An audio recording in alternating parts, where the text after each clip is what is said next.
evening. Good evening. I am Zachary Parker, the Vice President of the Alpha U chapter of Alpha Phi Fraternity Incorporated. And tonight I have the privilege and honor of introducing tonight's keynote speaker. Leader, trailblazer, and advocate are all befitting words to describe tonight's keynote speaker. Wayne Watson, one of Northwestern's most prominent alumni, earning his Bachelor of Arts in Education in 1969, Master's of Arts in Education and Sociology in 1970, and Doctorate of Philosophy in Education Administration in 1972, has been profiled as an agent of change while serving as Chancellor of the City Colleges of Chicago. Serving in this post since 1998, Dr. Watson has brought about drastic change to one of America's largest and most comprehensive community college systems. As Chancellor of the City Colleges of Chicago, Wayne Watson is responsible for educational programs that serve an average of 115,000 students annually and oversees an administration with a $476.5 million budget and more than 5,700 full-time and part-time part-time employees. Although his list of accomplishments is long and noteworthy, I will not deliberate on them at this time. Rather, I will speak to the nature of the next man you will hear. Over the past couple of years, I have seen Dr. Watson as an ally, advocate, and mentor. I have had the privilege of working in the district office of the City Colleges of Chicago under the leadership of Dr. Watson. And from my observations, I have realized that Dr. Watson does not only dream and hope for excellence, but demands it. Additionally, I have realized that he will stand on the side of honesty and dignity, regardless of the consequence. Dr. Watson's determination and loyalty was first publicly displayed in 1968 as he operated as an integral player in the 1968 Bursar takeover here at Northwestern University. 40 years later, a different generation of Wildcats will witness a similar grit of determination and advocacy as he stood boldly in the corner of students as we challenged the administration for some of its problematic decisions.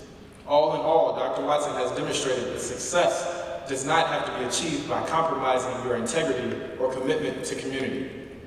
It is only fitting that tonight's keynote speaker at the 30th anniversary of the Reverend Dr. Martin Luther King Jr. Candlelight Vigil, sponsored by Alpha Phi Fraternity Incorporated, Alpha U chapter, is in the business of making Dr. King's dream a reality every day as he empowers the people with education. So at this time, it is my honor and privilege to introduce to some and present to others, Dr. Wayne Watson.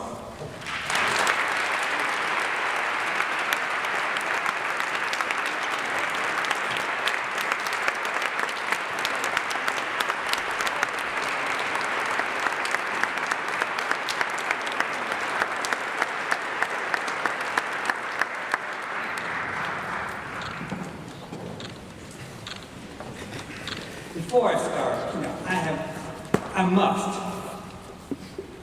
I must thank the students of Northwestern University on behalf of the tens of thousands of young black men and young ladies who were involved in that Bursar takeover and who have come since that point to now, that have come to Northwestern University. I must thank you for the torch that you have allowed, the torch that you have kept burning at this university.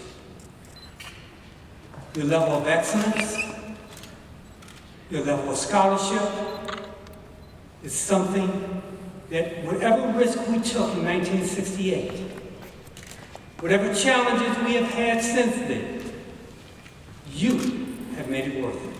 And I thank you on behalf of those tens of thousands of individuals that have come before you. Thank you.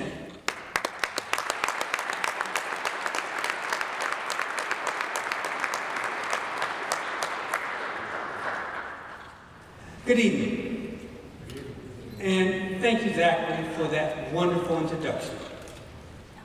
I am very happy to be here today, and I thank Northwestern University for members only and the men of Alpha Phi Alpha Fraternity for inviting me to speak. To President Henry Bean, my friend and colleague, I congratulate you on your numerous accomplishments, and I wish you an active and fulfilling retirement. And we will talk and we will work together in the future. To FMO, you are the torch bearer. You have no time for rest, only for planning, action, and engagement. To the man of 858, I am aware of a poem that is special to you, and that poem reads, "Goodwill is a monarch of this house. Men unacquainted enter, shake hands, exchange greetings, and depart friends. Cordiality exists among all who abide within." When I was preparing for this speech and reflected on your special poem, I immediately felt at ease because of your tradition of brotherhood to all of mankind. I know that you will take care of me as you would have taken care of your alpha brother, Dr. Martin Luther King, if he were present here today. Thank you. Now, as Zachary mentioned in the introduction, 40 years ago, I was a student here at Northwestern University. At that time, our country was engaged in an unpopular, divisive war, just as we are today. There was also a struggle here at home for civil rights. Social change sparked protests on college campuses throughout our country. And in the midst of it, Dr. Martin Luther King Jr. reminded us that we have an opportunity to make America a better nation. One of the ways America can become a better nation is by eliminating the inequities faced by people of color, women, and various religious groups. That's how you make it a better nation. Dr. King's vision for a greater America was one of truth, unconditional love. Dr. King sought a better America for me, you, and for our future generations. He sought this through truth, love, and change. Now, truth is a concept. Love is passion. Change is action. When upheld, truth, love, and change can move our nation to new possibilities. When suppressed, truth, love, and change, they create socioeconomic realities that have existed for black people since the abolition of slavery. The question is, how much have we changed from yesterday to today? Now, prior to 1968, no major city in the United States had a black mayor. Tomorrow, January 20, 2009, our country will inaugurate Barack Obama, our first black president.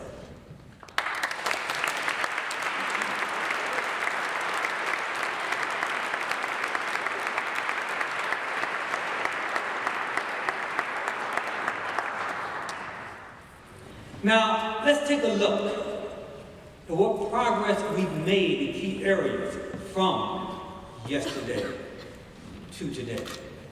Dr. King's fight for right began in Atlanta, Georgia, when he first faced the harsh realities of racism at a very young age. Long before he shared his dream at the March on Washington, in 1963, Dr. King shared a story about a very special childhood friendship that he had. When young Martin and his friend reached school age, they were forced to attend separate schools in the segregated South. In his autobiography, Dr. King wrote, "I remember how our friendship began to break down as soon as we entered school. This was not my desire, but his, my young friend. The climax came when he told me, my young friend told me one day that his father had demanded that he play with me no more. This devastated young Martin and left an indelible mark. Now later, Martin went to college, where as a 15-year-old Morehouse student, King discovered Henry David Thoreau, his essay on civil disobedience, which introduced him to the theory of nonviolent resistance. Years later, while at seminary school, King studied Satyagraha, Gandhi's philosophy of nonviolent resistance based on courage, truth, and love. Dr. King's embracement of Satyagraha was central to the strategy of the civil rights movement. Through nonviolent strategies, the use of Satyagraha became a public relations nightmare for America. And one of the consequences was the creation of a dormant and threatening mass of civil rights supporters and onlookers who could potentially be motivated to either join the nonviolent civil rights movement or become civilly disobedient and possibly violent. Satyagraha had many implications. Just a few years after graduating from seminary school, Dr. King had an occasion to put nonviolence, Satyagraha, put it into practice when he was pastor at Dexter Avenue Baptist Church in Montgomery, Alabama. A 26-year-old King was faced with an opportunity to make America a better place. He was just a few years older than many of you here. Think about that. This man, whose actions in untimely death changed the nation, he was your age. And looking at today, 2009, some of you are challenged to make a decision to become involved, maybe in FMO or the A5A community outreach program. Dr. King made a decision to fight for you to have the right to say yes or no, to become involved in that. But let me say, Dr. King may have fought for you, and he fought hard, but Dr. King prayed twice as hard that you would have said yes when you are approached to become involved in some of the community outreach programs. One of the most noted opportunities for Dr. King to become involved came on a December day in 1955 when Rosa Parks, a member of his congregation, was arrested for refusing to give up her seat on the bus. The action of this courageous woman formed a basis for the decision of the black community to boycott the buses, and a request for Dr. King to be the spokesman for the protest. Today in 1909, we talk about the boycott and it passes over our lips in a very smooth way. But there's a reality to a boycott. Let me put it in perspective. A boycott in Alabama in a hot, sweltering sun. Imagine you every day decide to walk from here to Chicago, to go to work, to go to church, to pick up the baby. Imagine walking 4 miles, 3 miles, every day. Not one person broke the rule. That's a boycott. So when A5A, when FMO asks you to become involved in community involvement, to tutor young kids in school, to become involved in their lunch programs, think about it. Think about it. Now that simple request and his acceptance forever changed not only his life, but it changed the face of American history. Now some might say that was the day for which King was born. Now as an aside, as it relates to Rosa Parks, let me share with you some of the discourse expressed by some of the old line civil rights activists today as it relates to something that has recently been in the news, the Illinois senatorial seat. It is perceived by a number of the old line civil rights activists that racism, which tried to stop Rosa Parks from taking her seat on that bus in 1955, is the same racism which tried to stop Roland Burrs from taking his seat in the Senate earlier this month. We have more work to do and more truths to uncover. Now, earlier we stated that Dr. King's vision was truth, love, and change. Let's take a closer look, starting with truth. A friend once told me that truth is that which you get other people to believe. This is not Dr. King's truth. Dr. King's truth is found in the Bible. The book of John, chapter 8, verse 32 states, "And ye shall know the truth, and the truth shall set you free." Truth is accurate. Truth is factual, authentic. Truth is law. Truth is principle, reality.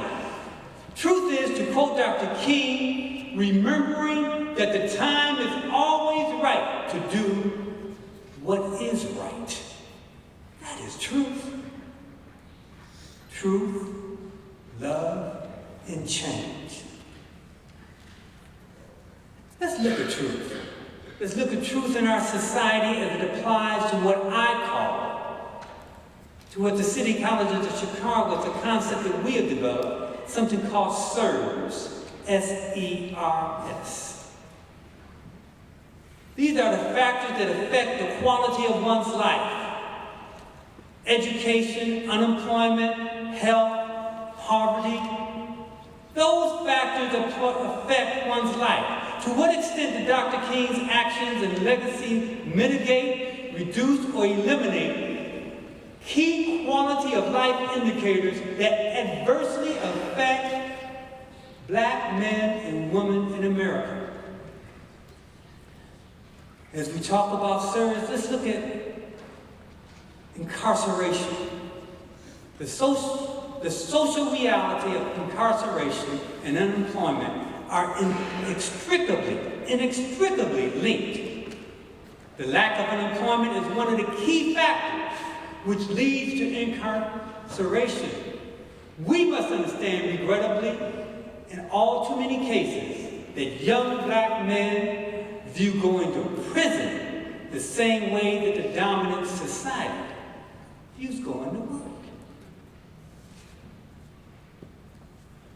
This warped sense of normalcy is becoming a deplorable rite of passage into manhood on the urban streets in America.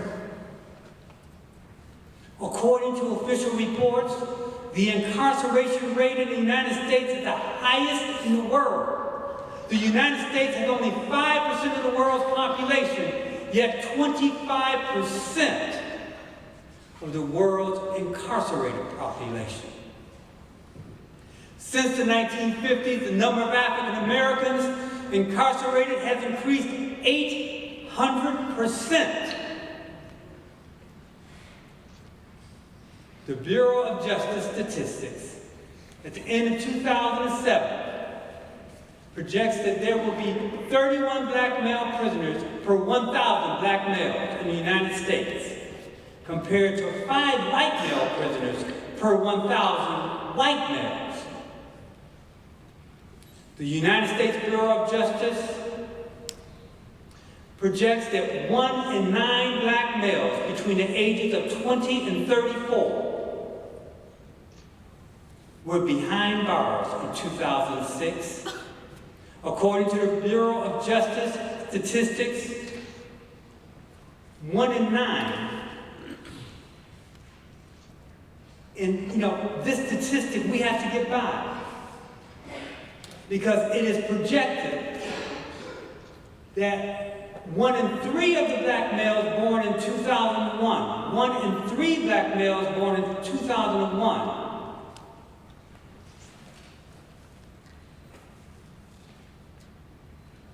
meaning that they're now 1 in 3 born in 2001 will be in jail before they become an adult. It means that just 1 decade from now, 1/3 of today's 8-year-old black boys will be incarcerated. Line them up. 1, 2, 3, you're in jail. 1, 2, 3, you're in jail. That's the projection for urban America. Why is the incarceration rate of African Americans at an alarmingly high rate? Might it be because so many are jobless? Certainly, one needs education to be employed. The question is what will we do about this? Truth, love, and change. Okay, let's look at truth regarding education. We talked about employment and incarceration. How many of you were in high school in 2004, 2005, 2006, and 2007? How many in here were in high school in those years? Okay, but did you know that in 2008, fewer than half of black males across the country who are in high school will graduate? 1 out of 2. Once again, the question is why? Dr. John Jackson, President and CEO of the Shout Foundation for Public Education, called the dropout rate a national problem due to failure of leadership in our cities. I say that the failure of leadership is also in our state and national capitals. Dr. Jackson says these results are not indicative of the potential and the ability of black males, but evidence of a failure of leadership. To insist that black males have access to educational resources needed to succeed must become a reality. It must become a mandate. Why have our leaders failed to ensure that young people, including young black men, have the resources they need to succeed? The question is to you, what will we do about it? As we all know, the lack of education and training inevitably leads to poverty, and poverty so often results in a lack of education. In the United States, 18% of children live in poverty. For black children, it was 43%. Black children continue to live in poverty at disproportionately higher rates today. Today, the child poverty rate is over 3 times higher for black children than for white children. Why are so many of our nation's youth and African American children in particular faced with issues of poverty? What will and what can we do about it? Poverty. Truth, love, and change. Health. What is the truth about health? What is the truth about the state of health care? At a time when the cost of medical care is so great that medical bills can financially devastate a family, 22% of black families do not have health insurance. This percentage is almost double the number of white Americans who lack health insurance. This is especially troubling, given that in 2004, the death rate for African Americans was significantly higher than for whites for heart disease, stroke, cancer, asthma, influenza, pneumonia, diabetes, HIV. Regrettably, we lead all the wrong races on this one. These are wars we don't want to be ahead of anyone. The question is what would you do to create? What will we do? What can we do to create a new truth for the people in need of health care? For high school dropouts, for people behind bars, for families living on poverty. The question is, how can we take a pulse of America? We must establish a metrics for the social cohesion quotient and the educational effectiveness quotient. We must establish goals and strategies that will measure our progress and hold our leadership accountable for the socioeconomic realities. As Dr. King stated, I believe that unarmed truth and unconditional love will have the final word in reality. This is why right, temporarily defeated, is stronger than evil triumphant. We must embrace truth in order to liberate ourselves and chart a new course. Truth, love, and change. So we've talked about truth. Truth as it applies to health, education, unemployment. Yet truth alone is not sufficient. We've learned what the truth is. We need love and change to fulfill Dr. King's dream. Now that we know the facts, now that we know where we are in 2008. Now let's look at my favorite subject, which is love. There is love of a family, love of a sunset, and for me, the love of a woman. We think of love as warmth, tenderness, endearment, but it is also compassion, goodwill, and altruism. Today, I want to focus on love for one's life's work. This work extends far beyond the work hours of our chosen profession. I'm talking about a level of commitment that makes us want to take the extra step. That step that will motivate us to embrace change and make a difference towards making America a better place. I am talking about love. Love as an emotional investment. I'm talking about the kind of love that propels us into action, that strengthens our voice and gives us the energy and will to bring about constructive change, that takes risks and overcomes obstacles.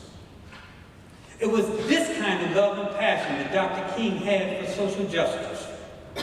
It was his love, it was Dr. King's love for all people, of all races. And what is right and just that landed him in jail for 30 times. It was that love that Dr. King was willing to go to jail for. It was his love and the idea of equal rights of all that put him in harm's way. It was his love that kept Dr. King on the front lines. Dr. King could have very easily gone back home to pastor his church and decided that his life was more valuable than the cause. Instead, driven as he was, Dr. King resigned from his church and told his congregation that history thrust him a duty he could not ignore. That is unconditional love. As we decide to make America a better place, please remember the words of Dr. King, who said, love is the only capable transforming our enemy into a friend. Once again, love is the only force capable of transforming an enemy into a friend. The love that I speak of, and the love Dr. King embraced, compels us to fix systems or initiate and redesign them. A love that compels us to implement new social policy that will make America a better place for all. A love that gives us the strength to be tenacious and yet provide us with patience. Do you have the passion within you to change your immediate environment? If you are a sociologist, are you developing a social construct that will allow blacks, Hispanics, and whites to live peacefully together? If you are an economist, are you working on a global economic model that eliminates greed and exploitation? There are many Nobel prizes there. If you are a medical researcher, are you working on a cure for diabetes, asthma, and heart disease that would be made available to the poor? It's one thing to come up with a cure, but can the poor afford it? If you are an educator, are you building a model for urban education that will ensure retention and graduation of our urban youth from high school and college? Truth, love, and change. The last concept we want to address within Dr. King's vision is change. To make America a better place, we must embrace change. It must be change we can see. Change manifested in the qualitative improvement of the social, economic, political realities that affect all people. Change should be the only thing that is constant. It requires action. It is a demonstration of modification, revision, adjustment, realignment, rearrangement, metamorphosis, transformation, evolution, and even revolution. You must be a change agent. You must be a change agent in order to make America a better place. And as our Constitution says, to make it a more perfect union. Dr. King said, change does not roll in on the wheels of inevitability, but it comes through continuous struggle. And so we must straighten our backs and work for our freedom. A man can't ride you unless your back is bent. Change is continuous struggle. It doesn't happen overnight. It takes time. From his desire to see all people treated equally in the eyes of the law, as a young man, Dr. King committed to change over his 13-year journey as a civil rights leader. The results of his commitment made it possible for all people who embrace opportunity to reach greater heights than our ancestors ever imagined and help to make America a better place. Dr. King's commitment to change made it possible for mayors of all races and genders to be elected in cities across this great country. His commitment to change opened doors in ivory towers across this nation to students who just earlier were not even allowed to apply for admission to certain colleges. Dr. King's steadfast commitment to change made it possible for Barack Obama to be elected to the presidency of this great nation. Now, after tomorrow's inauguration, we're going to hear, on Wednesday morning, the news commentators and TV pundits and radio shows across America, they're going to be talking about a post-racial era. Question: is that true? Have we really entered a post-racial era? Can we hang up our passion to seek truth, apply love, and take steps toward making a change?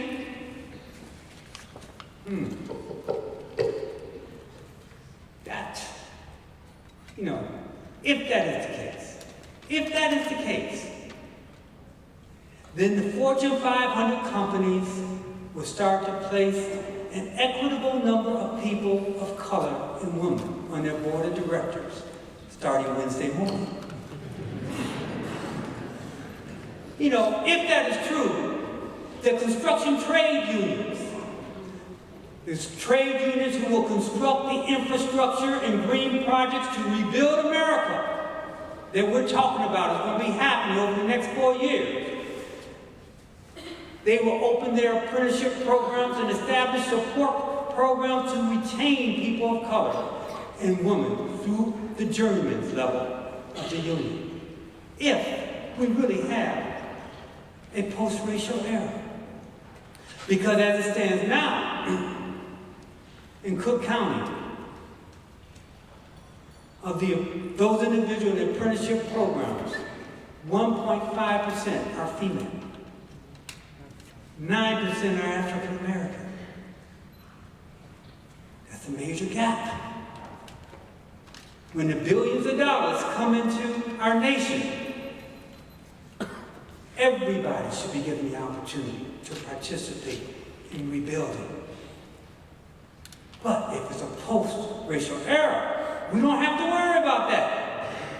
Because Wednesday, those construction trade unions are going to do everything they can to ensure that their apprenticeship doors are open and the support services are there so that those young men and young ladies can be retained. If that post-racial era exists, then Congress and Senate, our Senate will ensure that the next multi-billion-dollar bailout reaches someone who's poor.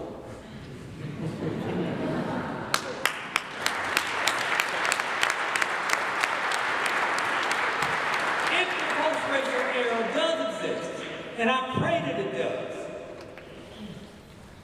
then the 100 largest law and accounting firms throughout our great nation,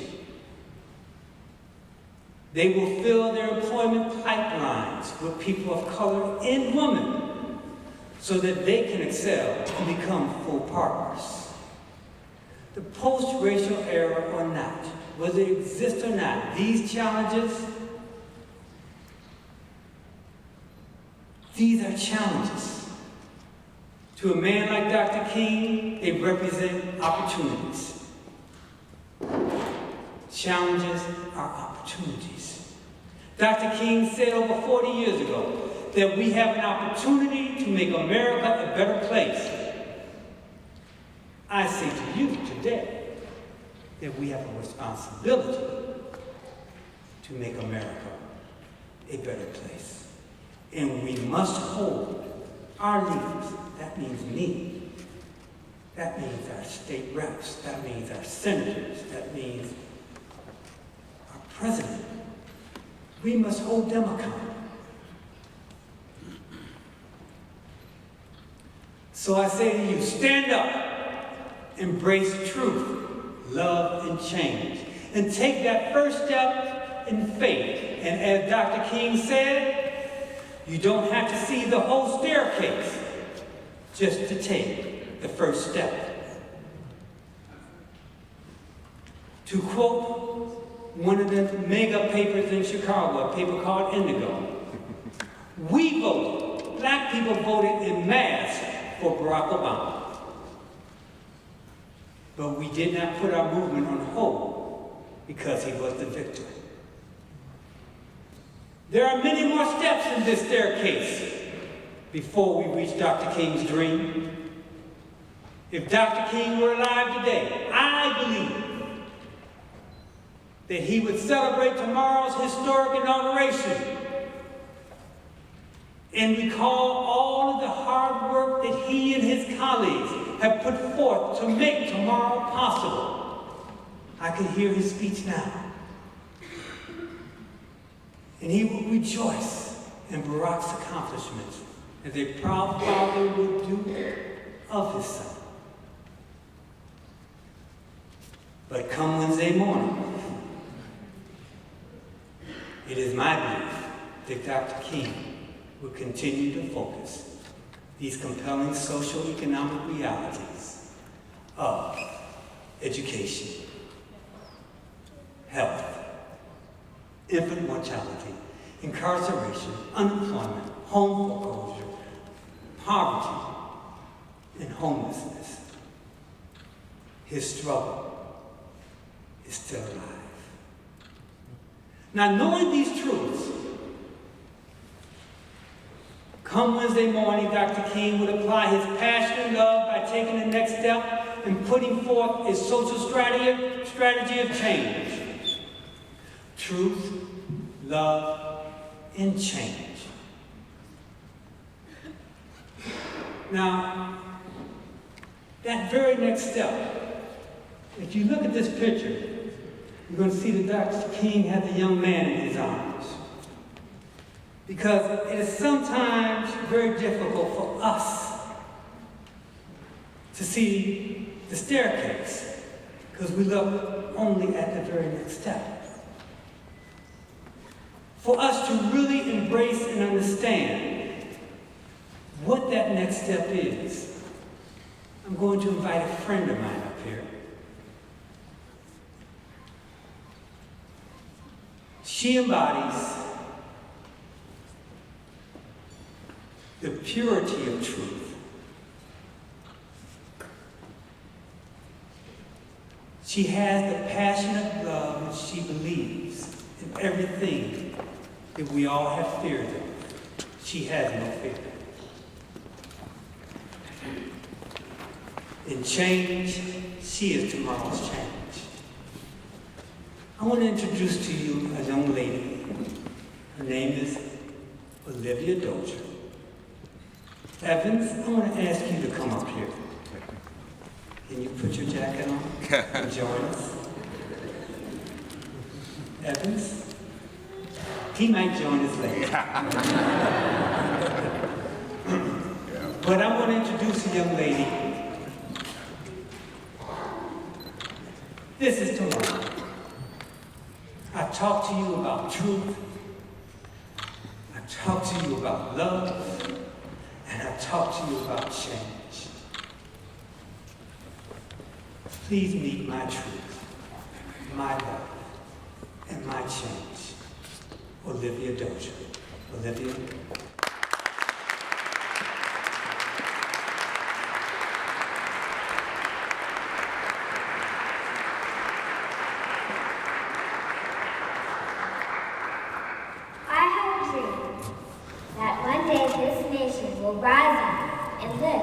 True morning of this creed. We hold these truths to be self-evident, that all men are created equal. I have a dream that one day on the red hills of Georgia, the sons of former slaves and the sons of former slave owners will be able to sit down together at the table of brotherhood. I have a dream that one day, even the state of Mississippi, a desert state, sweltering with the heat of injustice and oppression, will be transformed into an oasis of freedom and justice. I have a dream that my 4 children will one day live in a nation where they will not be judged by the color of their skin, but by the content of their character. I have a dream that one day the state of Alabama, whose governor lives, are presently dripping with the words of interposition and nullification.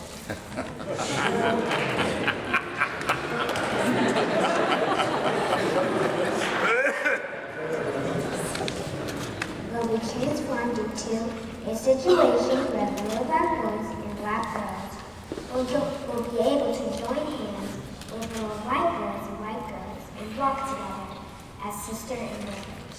I have a dream that one day even the valley shall be exalted. Every hill and mountain shall be made low. And the rough places will be made plain, and the crooked places will be made straight. And glory of the Lord shall be revealed, and all flesh shall see it together.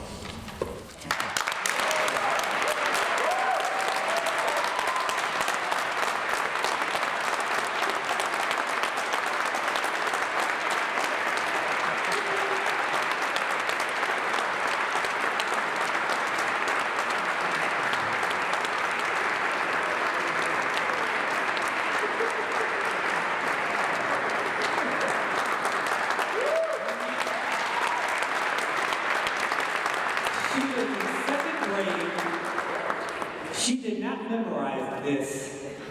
She read those words. Did you see her change pages? Please, one more acknowledgement.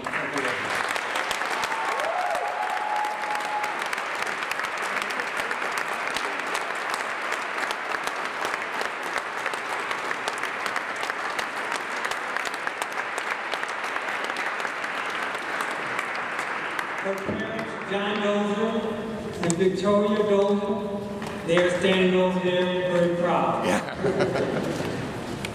Once again, just very simply, let me thank you very much. My heart, without a doubt, is my passion is education. I believe in it. And, Henry, let me say, when I came to Northwestern University, I did not have this passion. I came here as an athlete. I did not have a social consciousness of what was happening to my people. It was not even within my thought process. I formed my consciousness. My metal was cut at Northwestern University. And I will forever be in debt to Northwestern University. The concept that was dealing with Satagahara, that was a paper I wrote for Ray Mack, the sociology department. I want to thank you. I want to thank the guy sitting back there named Ken Kraft, my coach who recruited me here. But it's possible. If you can take a kid from the south side of Chicago, a kid who flunked 2 grades in grammar school, a kid who barely made it out of high school, a kid who had a stuttering problem beyond what you can believe, a kid who was involved in gangs, a kid who grew to know the taste of blood in his mouth more than he knew the taste of food. If it was possible to take me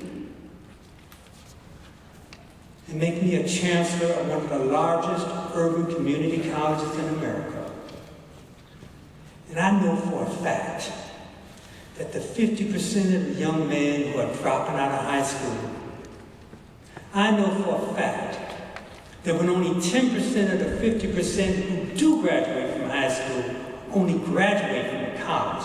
Think about that. I know for a fact that this great country, if we ever really put aside our isms of racism, classism, and sexism,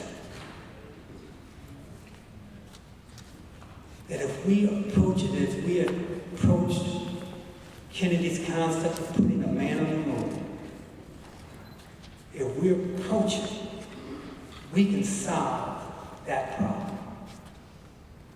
So, I love you and thank you.